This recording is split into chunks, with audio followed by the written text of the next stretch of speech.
Hello बच्चों, बात करते हैं आज संधि ट्रिक। मैंने संधि की परिभाषा, संधि के भेद, ये सब पिछली वीडियोस में बता दिया है, लेकिन आज मैं केवल बात करती हूँ संधि ट्रिक कि संधि को हम पहचानेंगे कैसे, कि यहाँ पर हमारी दीर्घ संधि है या फिर गुण संधि है। तो आप देखें, बड़े ही सरल शब्दों में संधि ट्रिक को पहचानना सीखेंगे। दीर्घ संधि, सबसे पहले बात करते हैं दीर्घ संधि। अब हम देखें कि दीर्घ मीन्स क्या होता है। तो दीर्घ मीन्स होता है बड़ा। अब देखिए, बड़ा आ या बड़ी ई या बड़ा ऊ, इन तीनों में से हमें कहीं किसी शब्द में मिलता है तो समझ लो कि वहां पर हमारी दीर्घ संधि होगी। जैसे विद्यालय, धा, धा पर क्या है? बड़े आ की मात्रा है। कबीर में बड़ी की मात्रा है। भानुदय, बड़े ऊ की मात्रा है। अब देखना हमें यह कि कैसे पहचानेंगे हम, कैसे पता लगेगा हमें कि यहाँ पर हमारी दीर्घ संधि है। तो केवल एक शब्द को पकड़ लो और शब्द को पकड़ कर केवल एक वर्ण को पकड़ लें आप। जो बीच वाला हमारा वर्ण होगा, जैसे धा आया, वा आया, यहाँ पर वहां ना आया। यहाँ बड़े आ की मात्रा है, यहाँ बड़ी की मात्रा है, यहाँ बड़े ऊ की मात्रा है, इसीलिए यहाँ पर हमारी दीर्घ संधि होगी। अब मैं बात करती हूँ गुण संधि कि गुण संधि को भी हम कैसे पहचानेंगे। तो ए या ओ या अर, इसमें या तो ए की मात्रा होगी या ओ की मात्रा होगी या अर होगा, तो वहां हमारी गुण संधि होगी। जैसे कि हम देखेंगे सुरेश, परोपकार, महर्षि। सुरेश, रा क्या? रा पे क्या है? ए की मात्रा है। इसमें रा पे क्या है? ओ की मात्रा है।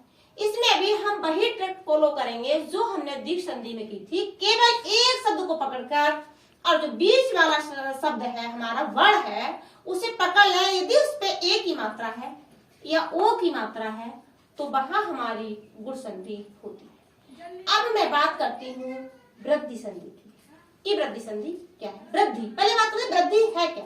वृद्धि मीन्स होती किसी चीज की बढ़ोतरी होना। तो वृद्धि संधि में एक चीज आप याद रखेंगे, दो मात्राएं, आपको दो मात्राएं मिलेंगी। वो मात्राएं कौन कौन सी होंगी?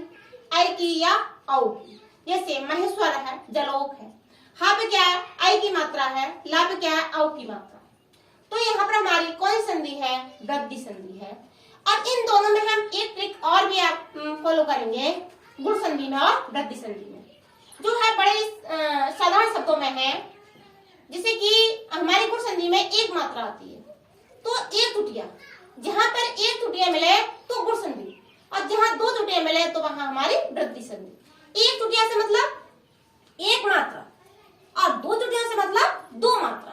तो गुण में एक मात्रा, वृद्धि होगी, आगे बढ़ गए तो वृद्धि में दो मात्रा। अब हम बात करते हैं ईड़ संधि की। ईड़ संधि में आपको केवल 4 वर्ण याद करने होंगे। वो वर्ण कौन कौन से हैं? या, रा, ला, वा।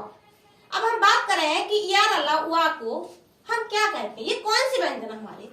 तो ये हमारे अंतस्थ व्यंजन है। तो कंपटीशन में ये दे देता है कि बताइए रा कौन सा व्यंजन है, ये ला कौन सा व्यंजन है, या वा कौन सा व्यंजन है, या कौन सा व्यंजन। तो ये अंतस्थ व्यंजन है। और ऐसे दे दिया कि बताइए अंतस्थ व्यंजनों की संख्या कितनी है। तो अंतस्थ व्यंजनों की संख्या केवल 4 है। अब देखते हैं इसमें या, रा, ला, वा से पहले यदि आधा वर्ण आ जाए तो वहां हमारी ईड़ संधि होती है। जैसे कि इत्यादि, या से पहले आधा वर्ण आया, स्वागत, वा से पहले आधा वर्ण आया, इसीलिए यहाँ पर हमारी कौन सी संधि है? ईड़ संधि। तो ईड़ संधि की ट्रिक बहुत ही सरल है, केवल 4 वर्ण याद रखें, या, रा, ला, वा। उससे पहले यदि आधा वर्ण आ जाए तो वहां हमारी ईड़ संधि होती है। अब मैं बात करती हूँ अयादि संधि की। अयादि संधि, अब अयादि को ही देखेंगे हम। अयादि में कितने वर्ण? 1 2 3 वर्ण है। तो जहां पर 3 वर्ण आपको मिल जाए वहां हमारी अयादि संधि होती है। जैसे कि नयन, नायक, नाविक, भवन।